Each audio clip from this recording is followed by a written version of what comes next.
our health of a nation has been destroyed. Yeah. People just have not accepted the fact of that yet. If you want to exit out, what you do is you get back to the source of the seed of what true nutrition is, and it's not going to be dictated by a marketing plan, by a multinational corporation. It's going to be basically stewarded to you by somebody that's been doing it for hundreds of years, and that is the American rancher with his heritage, with his legacy, and how he and all of the information that he knows how to basically take the earth and allow you to eat it. And he uses these animals basically give you the soil on your plate. Today, well, Texas Slim of the Beef Initiative, he comes on and takes the lightometer test. Yeah, that's right. And it's fascinating. Texas Slim is a guy with a ton of experience in the tech world, a ton of experience now trying to deliver healthy food to unhealthy Americans. He talks about it. He has a whole international movement, and I highly recommend this conversation. What the hell am I supposed to call you? Texas, right? Everybody, you can call me Texas, you can call me Slim, and everybody goes, oh, that's kind of, whatever. It's catchy. Hell yeah, it's catchy. I've been called Texas Slim across the world my whole life at certain points in time. Slim it is. And my mom named me that. So if you can't call me what my mom calls me, then I don't guess we're friends, right? All right, Slim, here we go. I like it. Yep. Yeah, so that's cool. You were just saying off camera. So the Beef Initiative, I want you to tell us about it. Sure. But this wasn't always your thing. No. You were in tech. So how did that go? Well, it's a fascinating story. You know how it is, man. You live a life and you end up in a certain place and you go, well, shit, I better start paying attention to what I formulated with all these years. Right. And what I'd done when I was 19, I fled small town Texas because my town was dead, and I grew up ranching agriculture. It's in our history. I'm a multi-generational Texan on, different generations and different sides of the family. But we go back at least 5 to 6 in Texas itself.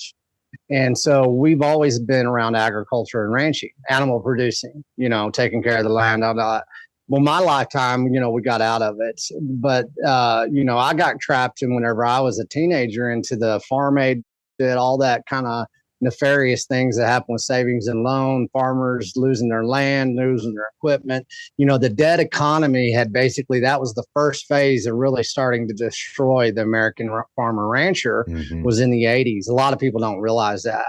So at 19, I packed my damn car up and I drove to Austin. I had $125 in my pocket.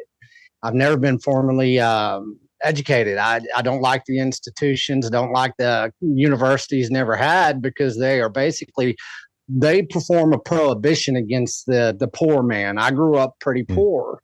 And so what I did as a young man, I just started infiltrating the University of Texas, and I would go to the classes I wanted to.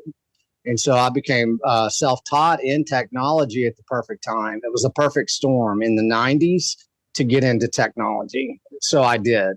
I adopted it as basically a skill set.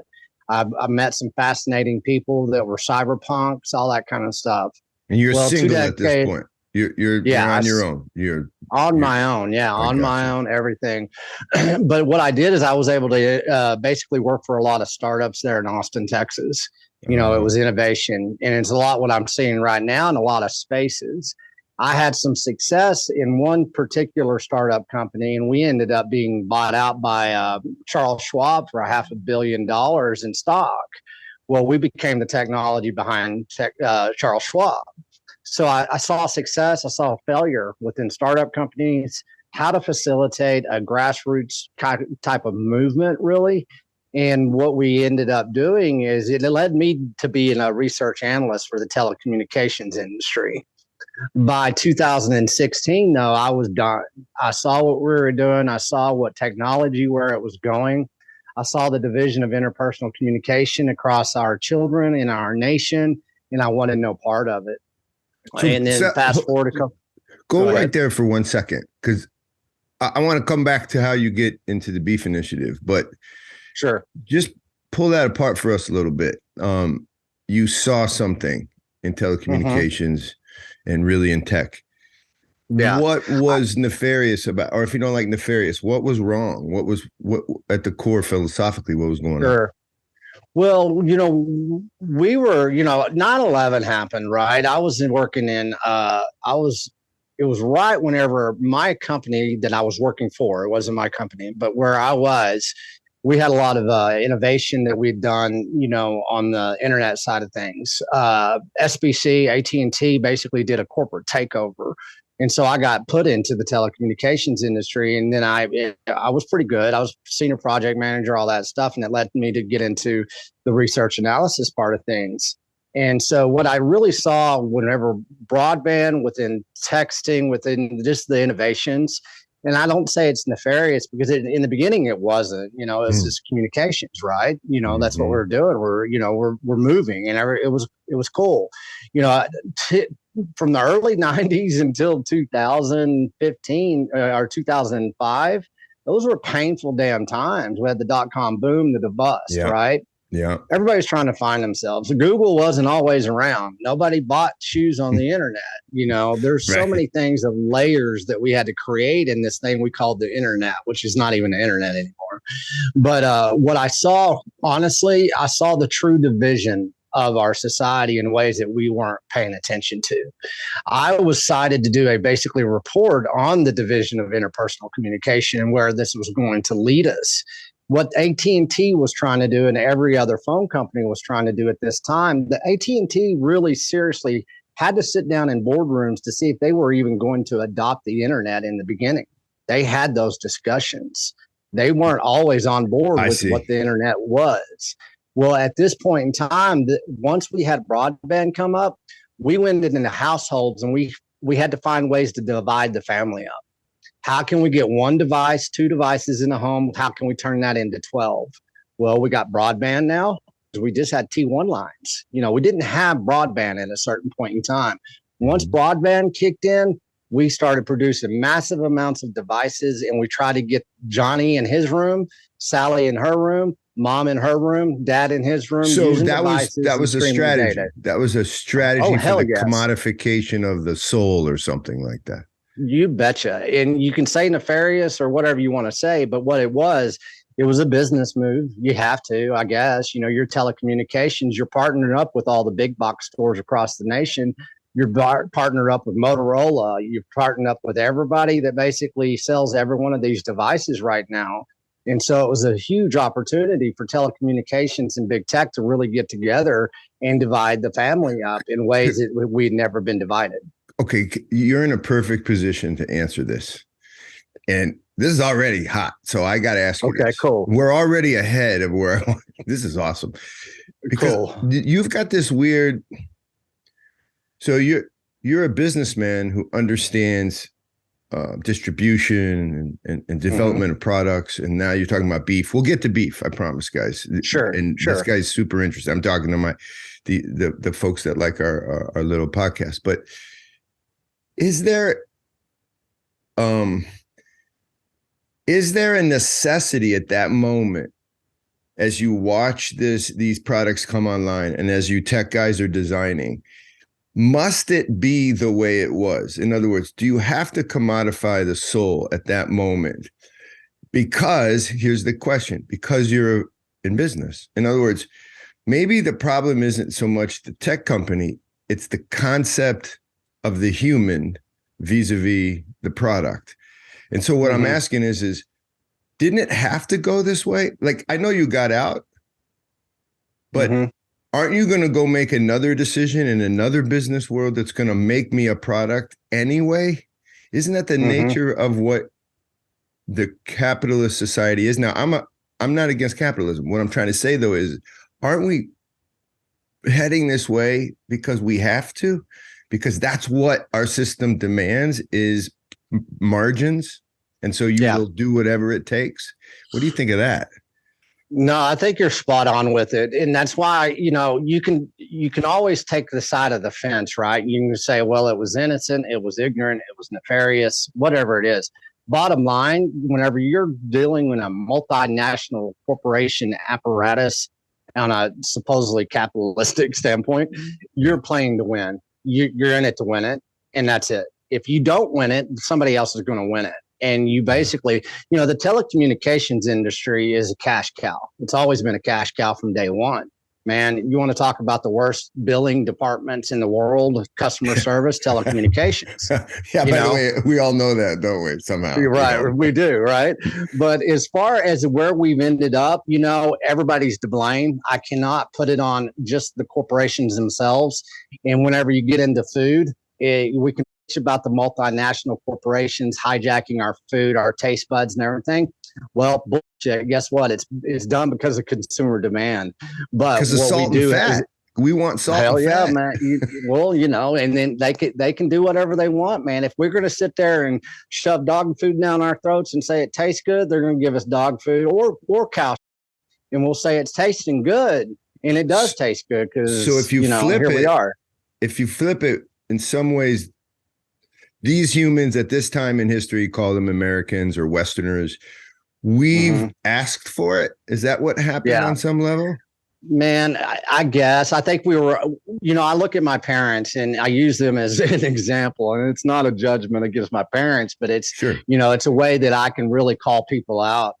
The senior citizens in this country are 100% targets of certain types of manipulations. We got to get the money out of them, and it's done in a digital way now. Used to, it was done with phone calls and, postcards in the mail, which is still done. But if you look at our behavior, a lot of it, everybody's living an interface surface level life. Right. They don't know what's underneath that surface. They don't know the intelligence that basically the algorithms, the artificial intelligence that we've adopted and we've basically pioneered. And you look at how we've developed technology, we're in competition with other nations to basically have your attention through food, your attention through your short attention span now, because humans are less than a goldfish now, which is less than 8 seconds that we can concentrate on something. Man. This is stuff that and people don't know this stuff. They don't realize. So a lot of it was innocent. It really is. It's not a judgment, but a lot of it is you got to go to where you accept that some type of bullshit that's going on in our society, because what it has led within food is a gluttonous behavior. So it's talk a behavioral to us about issue. that. Talk to us. So you're seeing this happen in tech. You're a young guy or youngish, and then something happens, right? You start to realize this isn't right. And then you're going to get to this beef initiative that I think you're known for on a lot of levels. What's going on? How did that happen? Well, within me, I got out of tech because I was just tired of that algorithm of life. I did a consulting job with a basically a corporation that was their parent company was in USA Today. I kind of just did it as a hobby. I was ready to exit, but I wanted to get into some of the think tanks and, the planning for the next 5 years. And so I went out and met with YouTube, Facebook, LinkedIn, all these guys. I did, like I said, a couple of think tanks. I saw where everything was going with data analysis, data science, how we're using it. It's not quite there, but it's going to be there. Predictive marketing analysis is already in your child's bedroom while you're still asleep. And people don't realize where this is going to go. And so unless you don't have an awareness of this, you'll get trapped up into it, because we are trapped up into it. So I turned all of this. What I did is I was in this shop right here. I do metalworking. I'm a metalsmith. I've been doing it ever since I moved to Austin when I was young. But I'd had a really bad internal injury. I busted up some ribs and all kinds of stuff, broke my ribs, and it was an accident. Nothing bad. But what I did is I got really sick, and I basically ruptured a portal vein internally, and nobody knew what it was. I didn't know what it was. I covered it up. I've got 20 broken bones. I've got broken my neck. I got 14 pieces of metal in me. I've got Remember a half amputated finger. Remember Evil Knievel? Yeah, exactly. He was my hero. That was my hero growing up. Was he? Okay. Right. Oh, hell yeah. That's what, I grew up in West Texas. That's all we did was break bones, man. We went out and we were jump off a Yeah, exactly. So, it had caught up with me, right? And so I damn near died. And that's another story within itself. And I have no problem telling it, because I think it is going to save people's lives. But I took a look at food, and I took all these skill sets from understanding agriculture, ranching, and big tech, and I turned it into something called food intelligence. And I went deep down into food intelligence into a macro multinational way, in a historical way. And what I uncovered was something I call the harvest of deception. And what it is basically how we've engineered really, the last 100 years, but the last 50 years since 1971, I'd say, whenever we went big with agriculture and monocropping and all that, that our health has basically declined as a nation. And right now, as we speak and we talk, the health of this nation has been destroyed. And people don't want to accept it. People are living in the shadows. 88% of us are now basically metabolically compromised or bankrupt. And this is going to catch up to us. And it was done through our consumption model. Consumption model being basically highly processed, multinational food being shoved down our throats through our consumption models of audio and video. And basically how corrupt the food system is at this point in time led to the Beef Initiative. I went back to my roots, and that's when the Beef Initiative basically was founded. Okay, I got a question. And then tell us the core of the Beef Initiative, and then there's this core belief concept that you have that sort of, I don't know, it buoys or it builds into, I think, the Beef Initiative, which is kind of what our show, I want to talk about a little bit, your core beliefs. But go one more second back. You just talked about multinationals. So how does it work? Why is it so bad? So I'll be a naive consumer, which I am in a lot of ways. Here comes most people are. Yeah. Here comes good beef. Now we work in Africa, so I see guys go out and kill a goat and then eat it. So that's how we work, and we know that. I've killed goats to eat them, so I kind of see the picture. However, here's the question I think many will ask on our podcast: like, well, the meat comes, they're not sticking diseases in it. We don't think. What's so bad about the fact that I can get a nice piece of meat at a pretty fair price? Like, come on, like Slim, like calm down, man. What's so bad? Well, what happened is that we were able to engineer food into a very, very, very cheap, subsidized commodity way.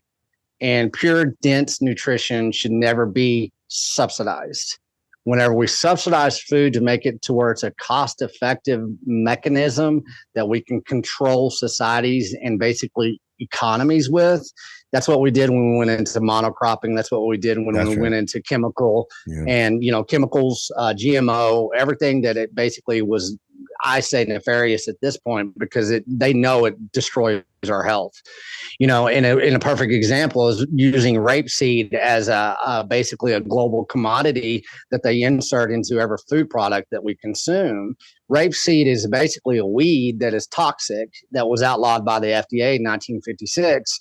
And now it's probably the biggest subsidized commodity that your child eats. So a subsidized commodity is something, it's like when crack dealers cut their cocaine with something. Hell yeah. You look at, now I got a guy that he was in the industrial food. He's a mathematician. Okay. And he worked in the industrial food system. He designed food with math equations. And so what they do, as you just said, like crack cocaine, is what they do is they go in there and they'll find out, okay, we got a bean and beef burrito. Everybody can relate to this. You get a bean and beef burrito. Okay, it used to be 50% beef and it used to be 50% beans. Those beans used to be pretty good beef, maybe some trim, some beef, but still it was okay. It was 50% real beans. Well, now it's basically beans are genetically modified in a way to where they can subsidize and commoditize it in a way that nobody knows. Well, now it's only got about 2% beef, and that 48% is now filler. That filler will be canola. That filler will be soybean oil. That filler will be these stacks of commodities that they've cut into, as you say, the cocaine, they've cut into that burrito, inserted all these multinational commodities into that burrito, to where they're making billions of dollars off of each one of those, off the canola oil, off the soybean oil, off the high fructose corn syrup, off the beef flavoring, off of off the chemical that has to make it basically tastes like beef. Mm-hmm. And each one of those is an individual commodity, fake commodity that they inserted into our consumption models and made us believe that they're heart healthy, that, hey, you're saving the planet. Here we go. They use all these nefarious marketing and messaging campaigns that basically the medical community has no idea to really how to tackle. And so that's where I see, okay, was daunting, right? How the hell do we take care of it? Well, I came up with the phrase. I said, you got to get back to the source of the seed of where you came from. And that's where the education starts. With me, I grew up with a freezer full of beef in West Texas. We always had beef. We always knew who grew that beef. And I guarantee you, my childhood was full of power, energy, laughter, something I don't see anymore in the children of this nation and of this world. And it's so simple, it's complicated the most.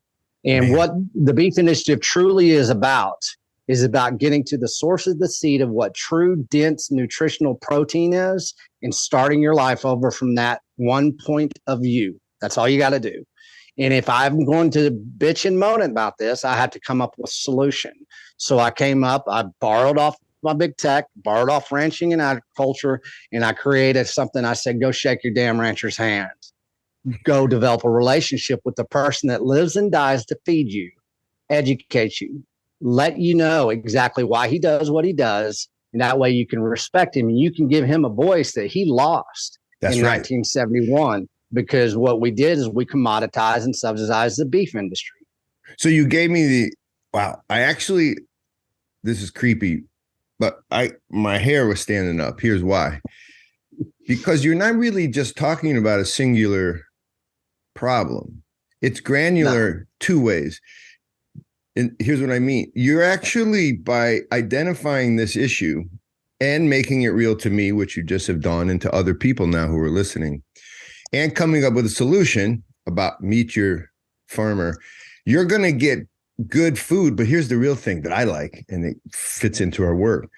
But you're also going to offer a road to something like fulfillment for the one who used to grow that which was simple. And now, and for so long, the elite academics of our world have made that guy's job growing or raising cattle as something like an ignorant job. He's a technician. He's a technician. He's a compartmentalized technician. Yeah, that's right. He's one part in this moving machine. Now I see what you're doing is, if we do this correctly, is you're creating a humanity within the hearts of both the buyer and the seller, which we have. It's balanced. Which we've lost, which I love, because that tells me that's like evidence in my world that it's good. Because if it only goes one way, right? So here's what I'm afraid. It goes one way, you make food better on some levels, but now the corporation's going to come in and play the role of this farmer. I just feel it like they already are. Right. They're going to tell you, here's the healthy stuff. You're right. You know what? That's not a bad idea, Slim. You're right. It's really not good, but they're going to fake us out again. No, I feel they're already doing it, man. The Beef Initiative has already been replicated that I can see right now. There's another company, and I'm not going to name names. I'm not going to get in a pissing match with all these other different companies, but it's already being replicated, and they will. The multinational corporations will use their billion-dollar marketing plans and go in there and basically try to recreate on a interface surface level. Remember what I say there, and they'll do it, and people will fall for it. But what they'll do is, it is a trap, and it is something that will not be fulfilled. Whenever you do go follow through the protocol of what I'm talking about, is truly, if you can't shake a rancher's hand in person, what you can do is you can basically do a digital handshake through the Beef Initiative.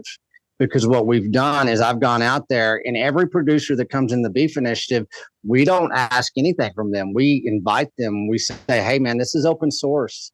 This is a collaboration. If you want to tell people what you do and why you do it, join the Beef Initiative, and you will find people that are searching for you. To walk us through we are a bridge. I think you have a believer here for a second. So work with me. Yeah. And I got some other maybe harder questions for you. We'll see. I want to join. I want to join the Beef Initiative. Okay. And then as a consumer, all you got to do is go to the Beef Initiative. There's 2 entry points that I like that took us about a year to get there. I knew it was going there, but we have proof of work and it's working magically. if you're a consumer, let's say I'll just pick a random place that is kind of hard to, discover as far as being right in the smack dab of, let's say, let me say, I don't know, Canyon, Texas. Okay. It's out, it's in the panhandle of Texas. It's in the desert high plains, drought ridden usually. It's a Llano Estacado. It's the Caprock. Well, man, we grow a lot of beef there in Canyon, Texas. It is the belly of the beast of the multinational corporations as far as JBS, Cargill, everybody.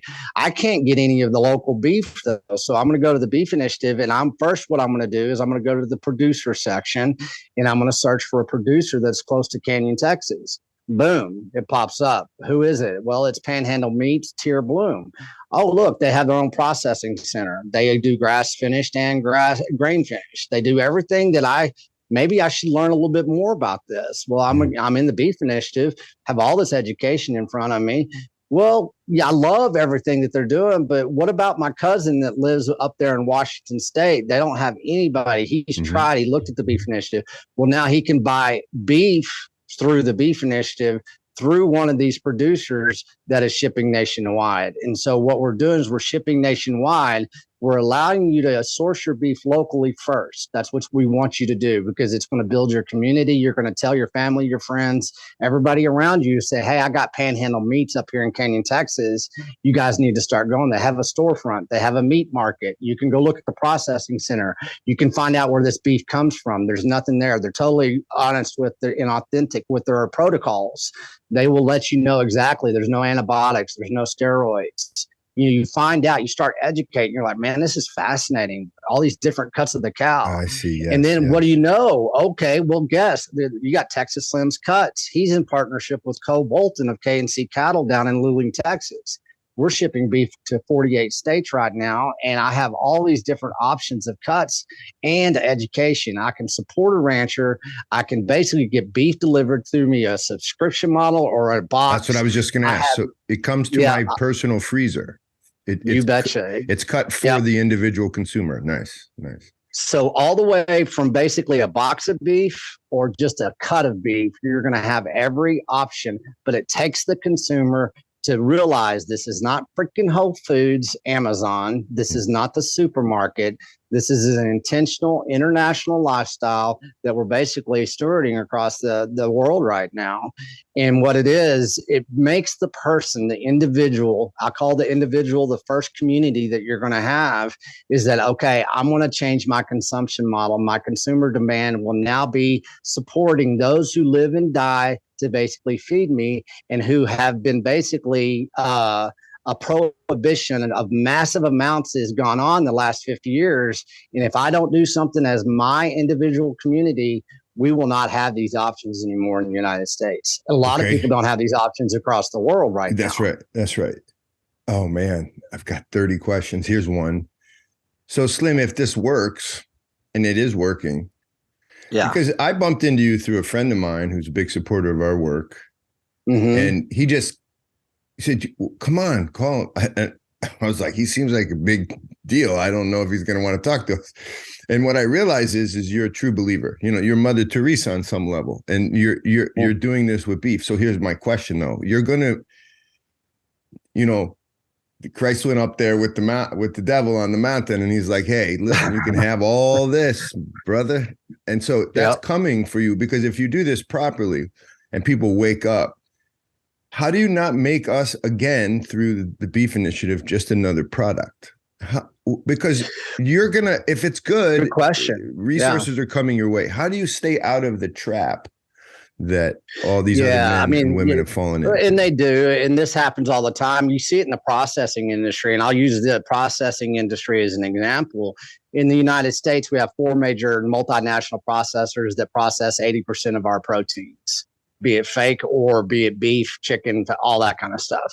So you have those 4 multinational processors, right? Well, in Texas, we have 254 counties in Texas. We used to have 254 microprocessing centers. Okay, it was decentralized. It wasn't controlled by 4 multinational corporations. But now what you're seeing across the nation, because there's been an attack on processing centers, there's been basically friction to be able to open up these processing centers because the multinationals just have way too much money. It's very hard. So you got to go on a micro level.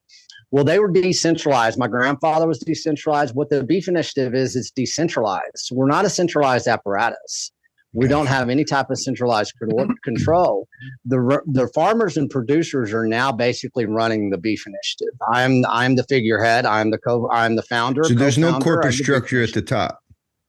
No, no, and we'll never let anybody know what that is. We're decentralized. If you come after me in Texas, we got somebody out there in Tennessee. You come after somebody in Tennessee, we got people in California. You come after me in California, we got people in Florida. You come after Florida, we got people in Australia. You got people in Nigeria. You got people. This is where we're going. What do the regulators think of you? Because the regulators, they don't like the decentralized model. They're going to copy us.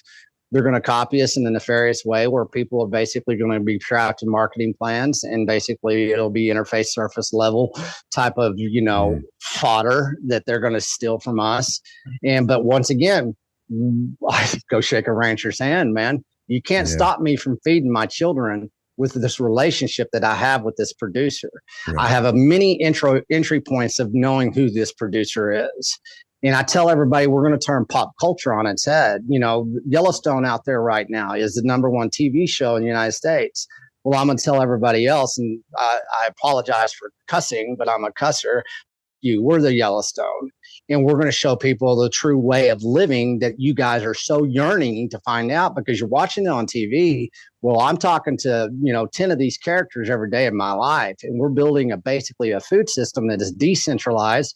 And we're not going to sell out to a multinational corporation because there's nothing to sell out. What are you going to do? Sell out all the decentralized producers across the nation? There's no entity there to be sold in that sense. The Beef Initiative will make money, but all the money that the Beef Initiative will have a high valuation. But all that money is going to go back into our educational system. We also are the inventor of something called the I Am Texas Slim Trust. That trust gives a $10,000 grant to a rancher producer who is now going to become the educator. He's going to open up his ranch and he's going to do internships. He's going to do apprenticeships.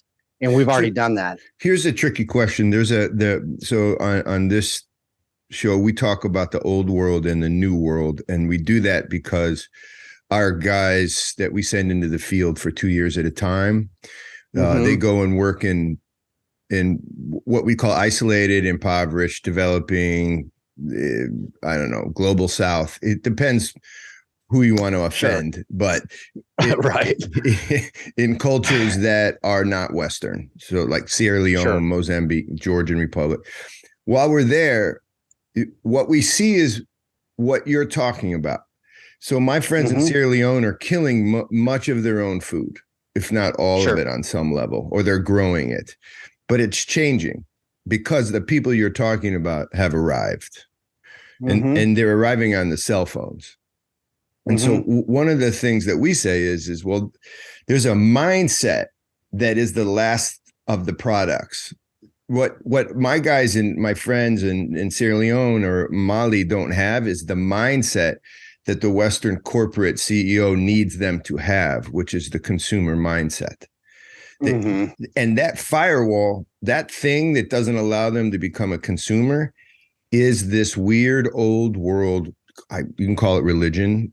I would call it perspective that my life is more important as a soul in the next world than it is in this world.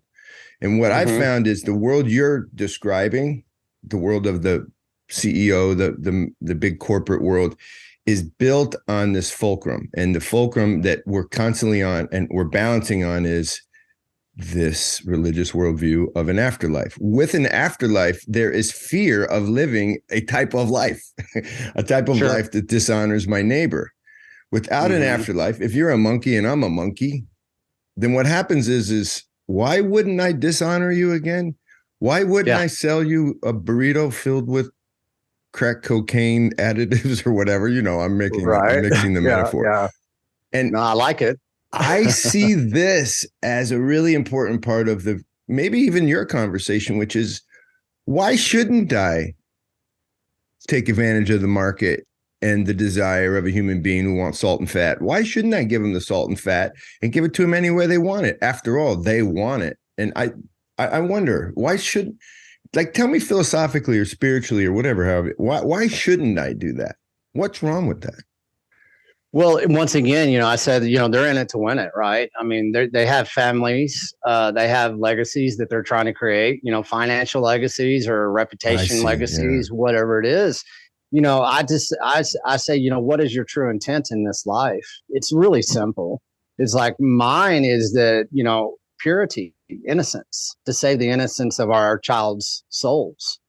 And that's being destroyed.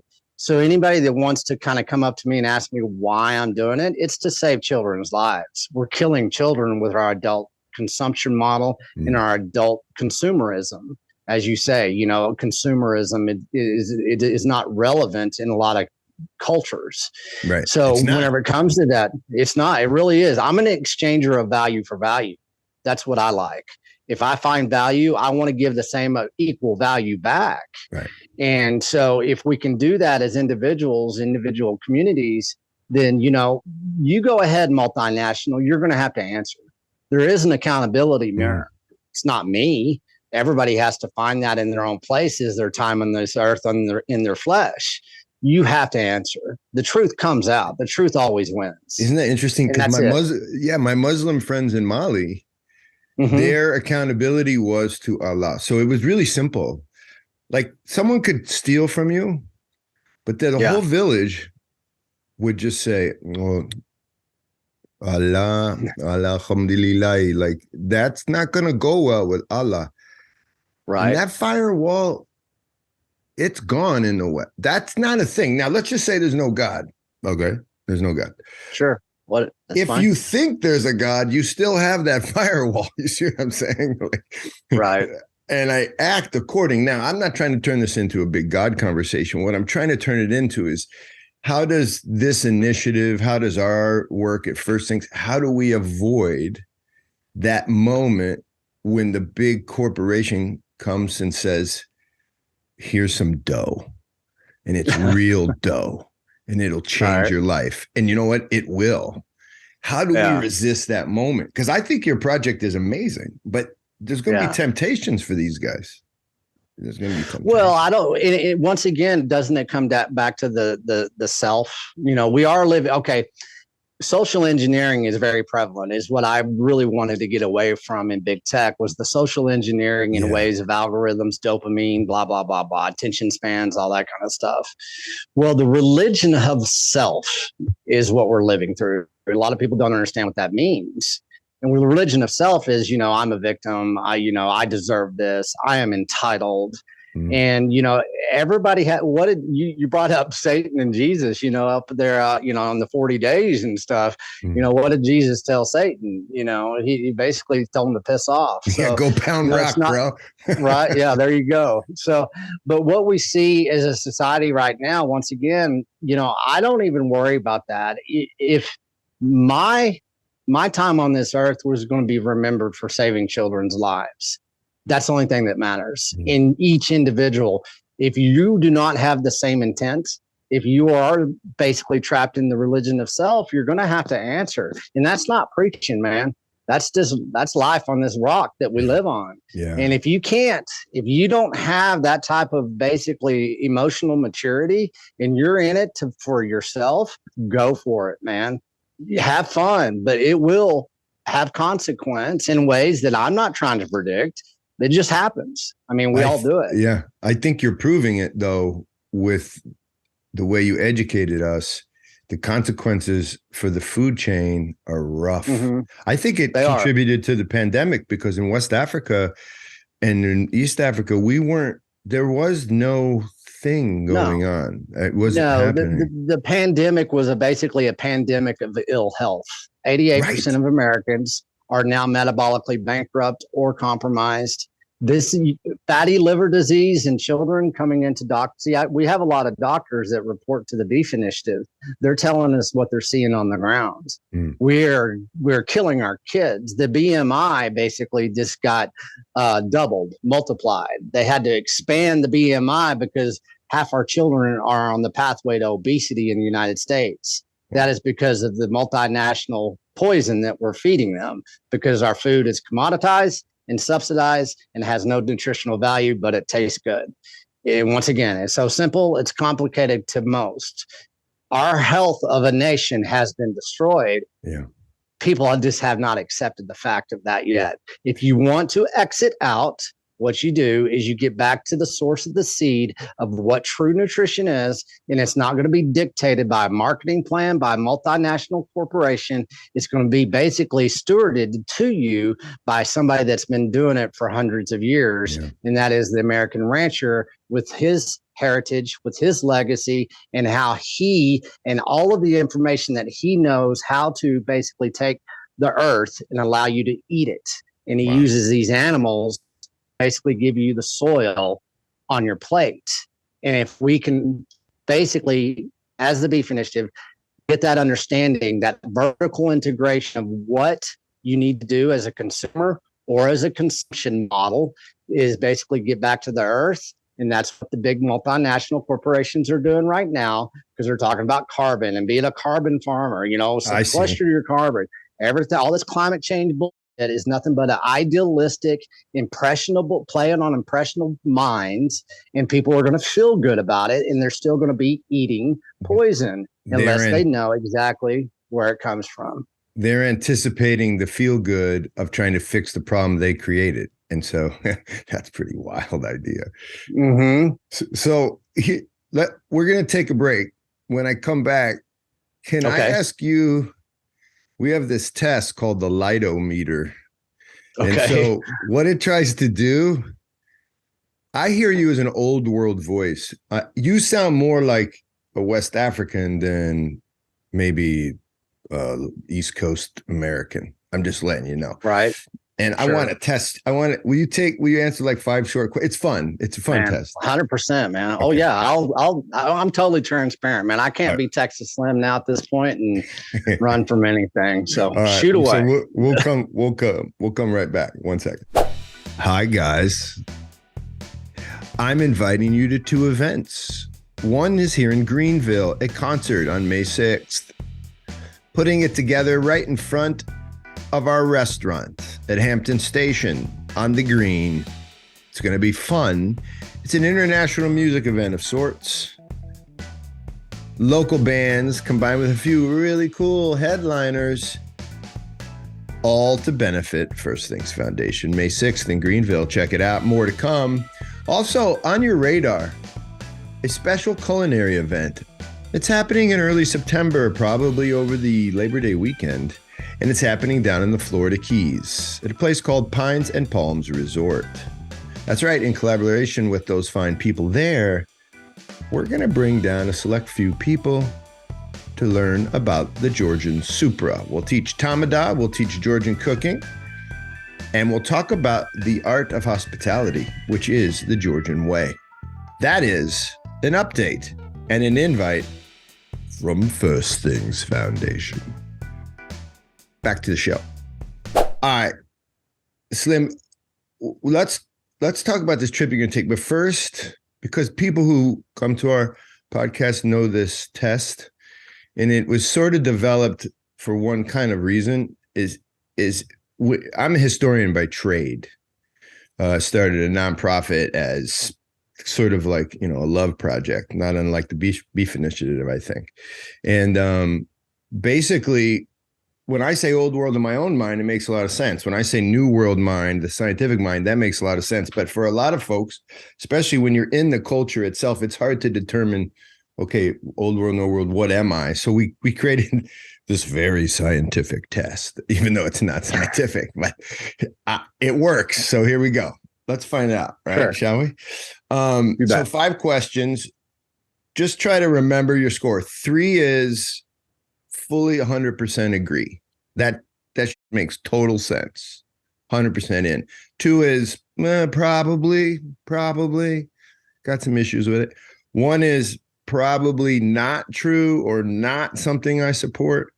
0 is, yeah, no, that's stupid. I totally disagree or don't believe. 3 is all the way in. 0 is all the way out. Okay. So here's our first question. When you die, or when people die, they don't really die all the way. It's more like they're asleep, or you'll be asleep waiting for the next world of some sort. 3, oh yeah, that's definitely true. 0, like, that's definitely not true. Are you talking about spirit or flesh? Right. So the question just stands on its own. I don't want to influence you. When you die, you won't really die all the way. It's more like you'll be asleep or waiting for some next world of some sort. Man, your spirit lives on for eternity.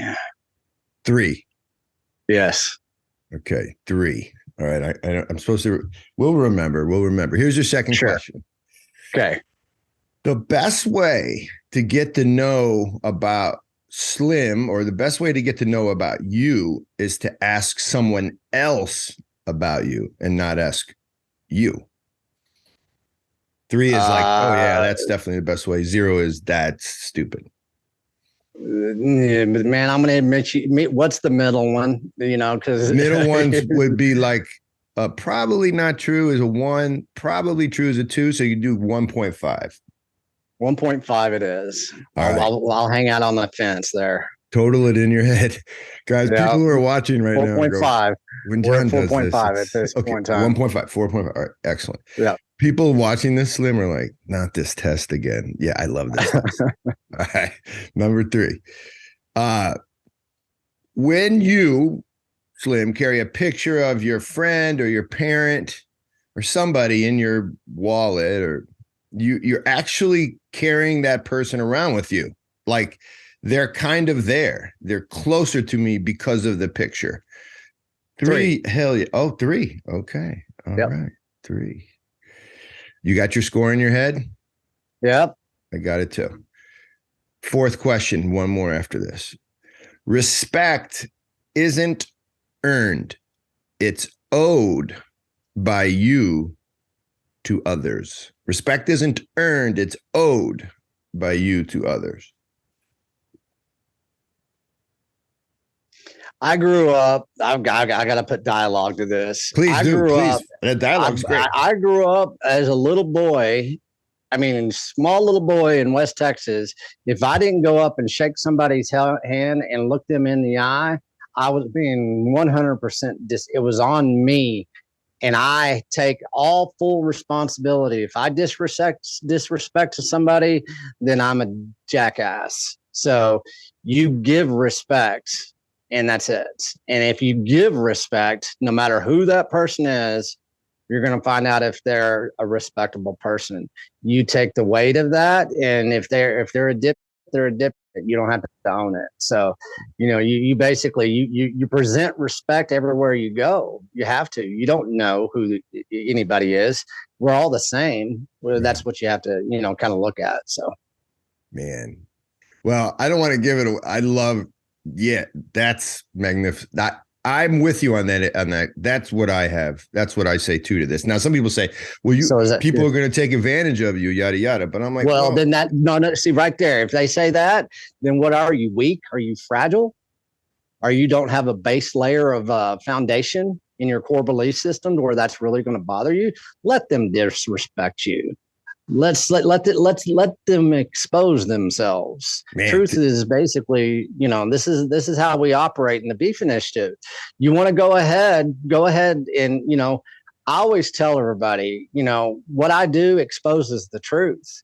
And so you come at me no matter which way you're going to come at me, because it'll expose your intentions. Yeah. If your intentions are to be to take advantage of me, go for it.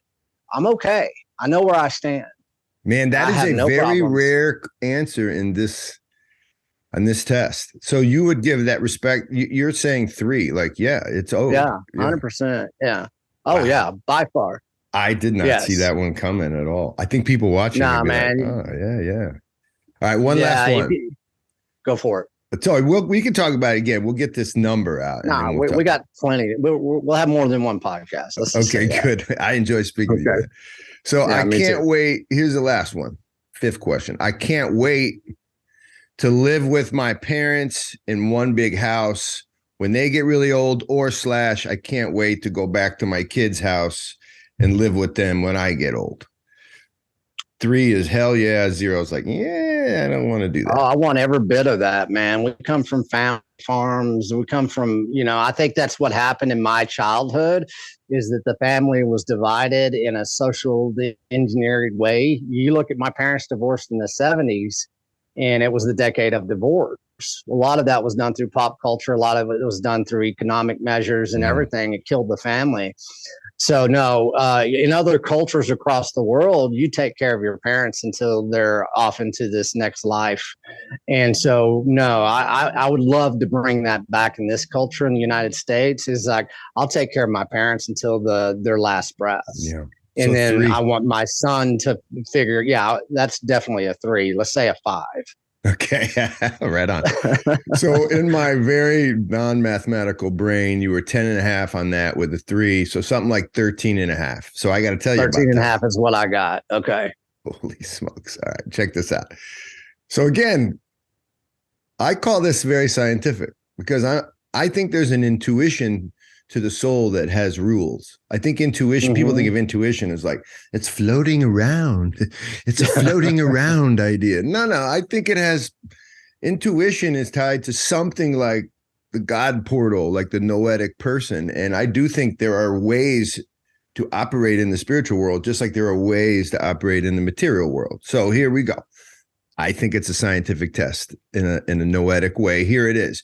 If you had scored 0, in other words, all your answers were 0, we call that the Francis Bacon Award. He's an old world thinking, has the same appeal to you as placing leeches on an open sore. In other words, you're a very new world if you scored a 0. You scored a 13.5.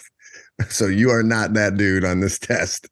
If you scored 1 or 3, 1 or 3, we call you something like the high nooner. In other words, the bright light of the new world is you're very happy in the new world. So we're climbing up the ladder. You're not the shining city dweller on the hill. We have this on our website. You're not even the suburbanite. So many people, when we give this test, they're right in the middle between 8 and 11.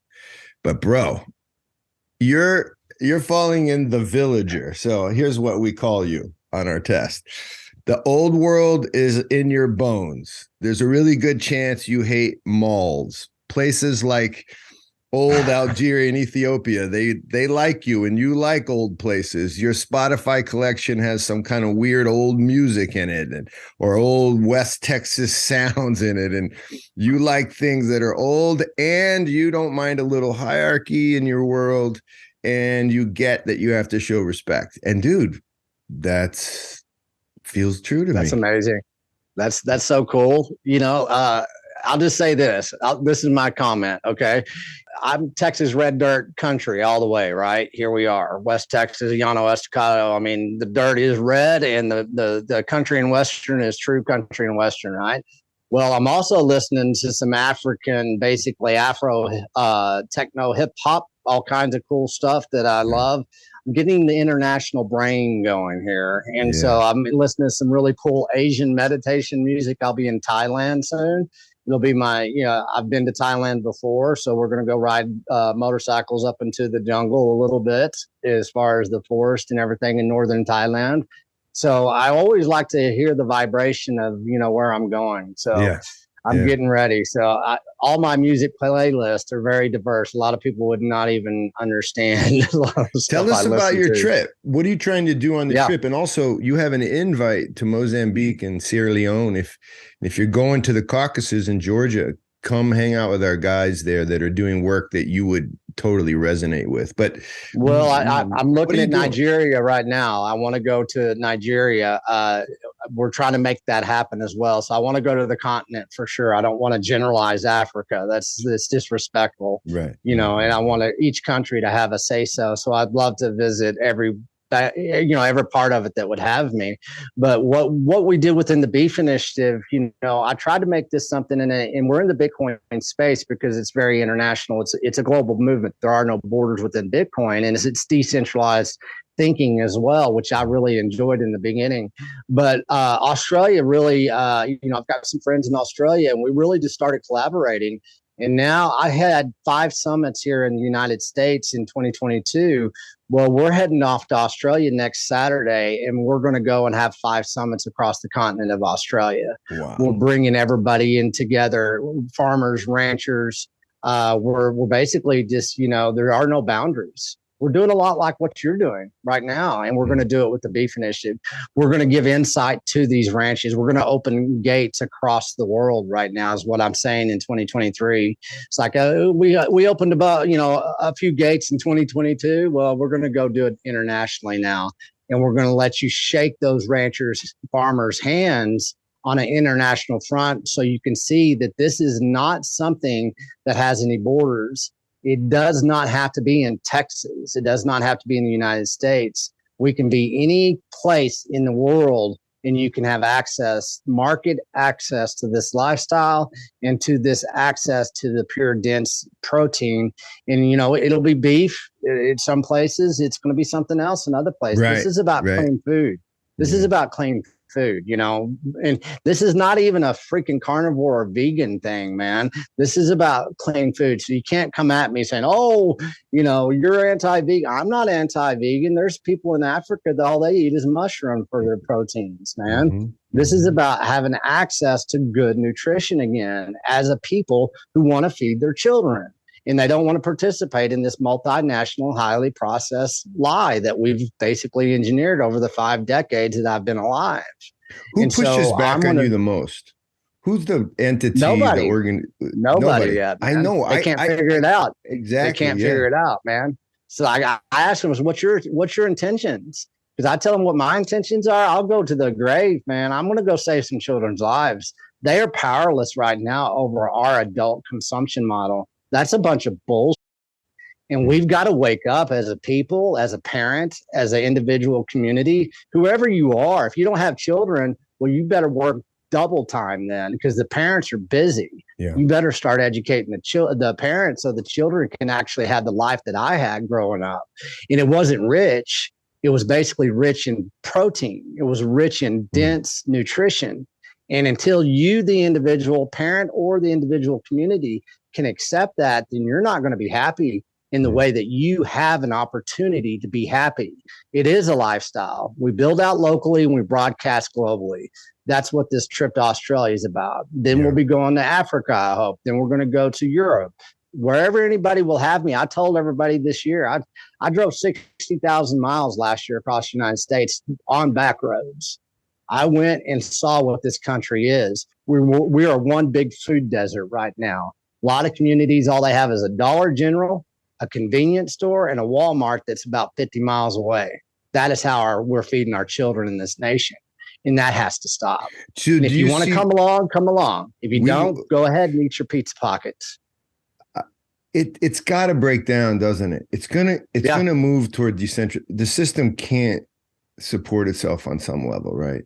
No, it can't. And they're going to use money. They're going to use digital currencies. They're going to use centralized marketing plans. They're going to use enforcement, governmental contracts.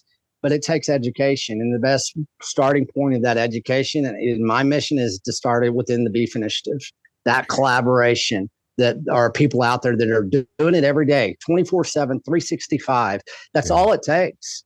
And I hear story after story. This cloud of people are just starting to come in. And they're saying, you saved my life. I did what you said. It was so simple. It was complicated. But now it's something that they'll never go back on. They'll never change. Well, I think maybe we'll end with this, but I'll just make this comment.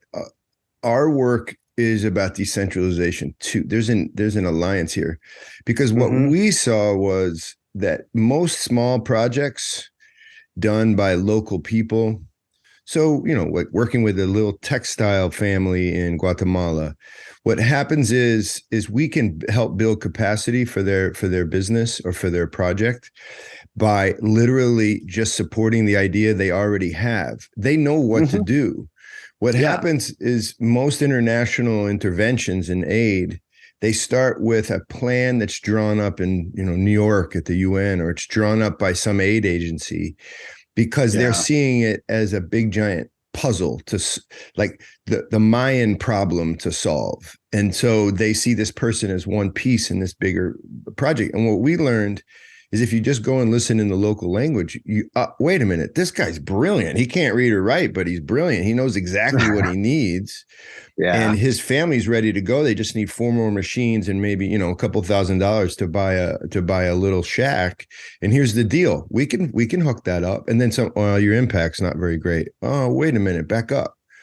The impact may be so profound that you can't see it because it's generations to come. I'm willing to take that bet. And so we just help the decentralized, brilliant people, the people who are out there. And then what happens is, as soon as the project gets so big, probably like you, man, soon as the project gets, it's a number, I don't know, 50 grand, 100 grand. Then what happens is the local government wakes up to it. And now they want a piece of that.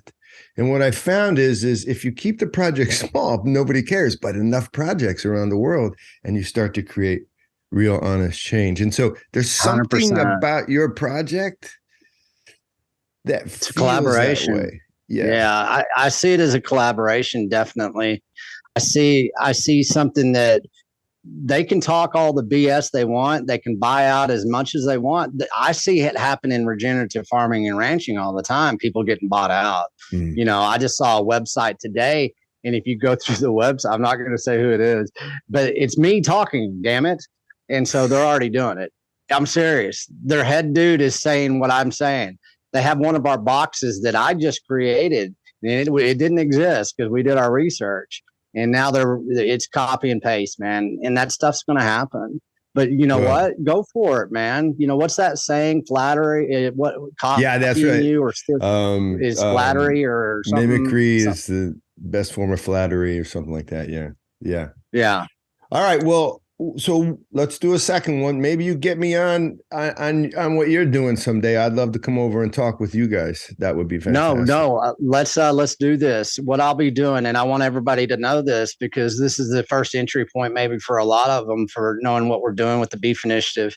I'm gonna be kind of the figurehead. This last year, I was really, it was a lot of reconnaissance. It was a lot of infrastructure building and all that. But now I get to go out there and be Texas Slim, right? And that wasn't something that I planned, but people respond to it. So I'm going to run with it. No, and you have to. You're that guy. You're the character. Yeah, I'm that guy. You're the one. And so we're going to have an Instagram account. We're going to turn pop culture on its head. So we're going to start doing a lot of content across this world. And I want everybody to, if they want to follow along, we'll have that Instagram account. It'll be I Am Texas Slim. But we're going to develop a lot. So whenever I get over to Australia, what I want to do is I want to do a podcast with you while I'm in Australia and keep everybody up to speed, either be yours or mine. And then whenever we get to Thailand, guess what? They don't have words like organic or grass-fed. Right. They just know how to eat better than we do, and they do it very simply. And so it's going to be a fascinating, kind of fun little, international road trip that we're going to do.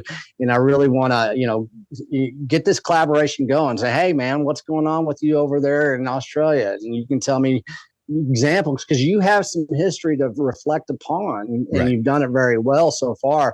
I think we can go deeper down this rabbit hole of collaboration too. Count me in, man. And count us in. Count the First Things crew in. They're out there working. We're just putting 2 new guys in Mozambique. So now that it's in your mind, and as you build the concept, and as you try to push the spirit out there, we'll collaborate. But this was wonderful. I wish we could keep going. I just can't. I'm bumped up against something. Me too, man. It's good though, man. Quality. We'll bring quality over quantity anytime. And this was quality conversation. And this is not a one-off, man. I don't do one-offs, man. This goes deep. We're going to do a vertical integration back into truth and food. That's All right, what we're man. gonna do. We'll call you the villager. You go see Go those for it. villages and see what happens out there. And thanks for taking I'm our going test. to. I'm gonna walk the earth. Here we go. All right, brother. Texas Slim Appreciate guys, we'll be in touch. Thank you for all of that. All right, there it is, Texas Slim. Wow, lots to be done there. What and like, how can anyone raise like what's the irritation with Texas Slim? What could possibly be wrong with his initiative to deliver healthy food? Here's the thing, and I'm gonna get him on again and ask him, is it expensive? Because he's gonna battle the global economy. That's our next talk. But anyway, thank you, Texas Slim. We love you. That was a good conversation. On WAWTAR, that's First Things Foundation podcast. That's right, www.first-things.org. Check it out. Get in touch with us if you have really good suggestions, if you'd like to be a supporter, if you'd like to help our guys overseas, if you'd like to fund one of their projects. And get back to us always. Next week, we'll be back on WAWTAR.